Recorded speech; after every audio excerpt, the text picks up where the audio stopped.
اعوذ باللہ السمیع العلیم من الشیطان الرجیم من حمزہ ونفخہ ونفثہ۔ سورہ بقرہ کی آیت نمبر 245 میں اللہ رب العالمین کا ارشاد گرامی ہے، کون ہے جو اللہ کو قرض حسنہ دے؟ جو شخص اللہ کو قرض حسنہ دے گا تو اللہ اس کو قیامت کے روز اس کے بدلہ میں کئی گنا ثواب دے گا۔ اور اے ایمان والوں، یہ سمجھ لینا کہ اللہ کو قرض حسنہ دینے سے تم مفلس ہو جاؤ گے۔ رزق کی تنگی و کسادگی تو اللہ تبارک و تعالیٰ کے ہاتھ میں ہے، وہی روزی تنگ کرتا ہے اور فراگی کرتا ہے، اور تم اسی کی طرف لوٹائے جاؤ گے تو وہاں بھی اسی سے کام پڑے گا، وہی تمہیں اجر و ثواب دے گا۔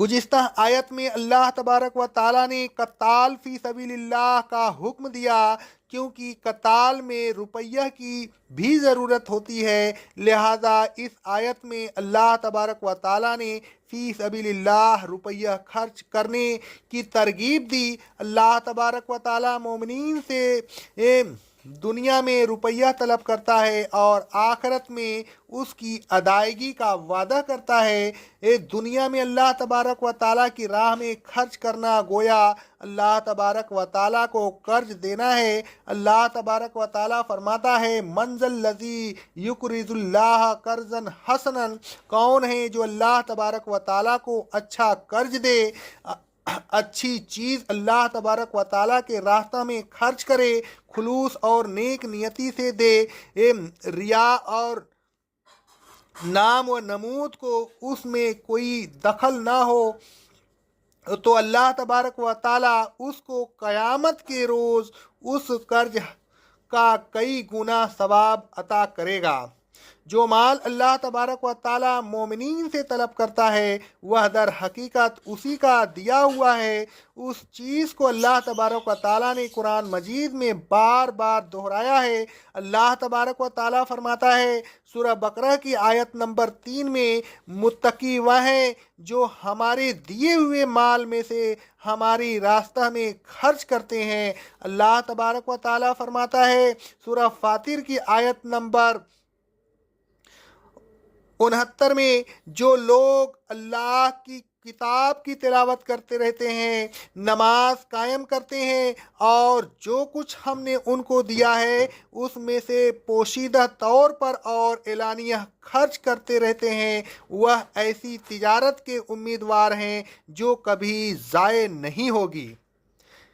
اس مضمون کی تفصیل کے لیے سورہ بقرہ کی آیت نمبر 3 کی تفسیر میں بیان کیا جا چکا ہے۔ مندرجہ بالا آیات سے ثابت ہوا کہ اللہ تبارک و تعالیٰ کے راستہ میں دنیا دینا اللہ تبارک و تعالیٰ کے ساتھ ایک قسم کی تجارت ہے۔ اس تجارت میں نقصان کبھی نہیں ہو سکتا۔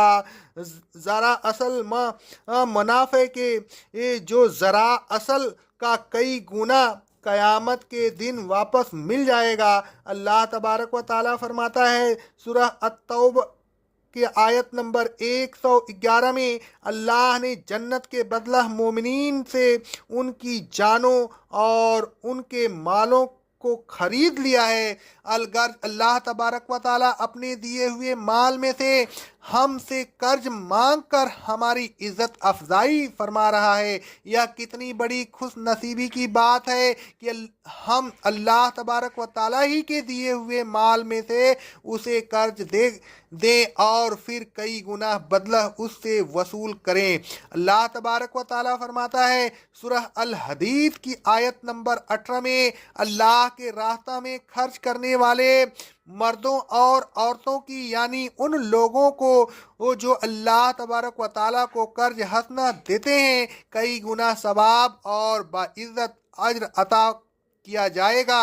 اللہ تبارک و تعالیٰ فرماتا ہے سورہ التغابن کی آیت نمبر 17 میں، اگر تم اللہ کو قرض حسنہ دو گے تو اللہ اس کو تمہارے لیے کئی گنا کر دے گا اور تمہارے گناہ معاف فرما دے گا، کیونکہ وہ قدردان بھی ہے اور بردبار بھی۔ وہ نیکی کی قدر کرتا ہے اور برائیوں سے درگزر فرماتا ہے۔ اللہ تبارک و تعالیٰ فرماتا ہے سورہ الحدید کی آیت نمبر 11 میں، کون ہے جو اللہ کو قرض حسنہ دے؟ جو شخص اللہ کو قرض حسنہ دے گا تو اللہ اس کے لیے کئی گنا کر دے گا اور اس کو وہ عزت والا صلہ عطا فرمائے گا۔ اوپر کی تمام آیتوں میں اللہ تبارک و تعالیٰ نے قرض حسنہ دینے کی ترغیب دی، لیکن ایک جگہ قرض حسنہ کا حکم دے کر اس کو فرض کر دیا۔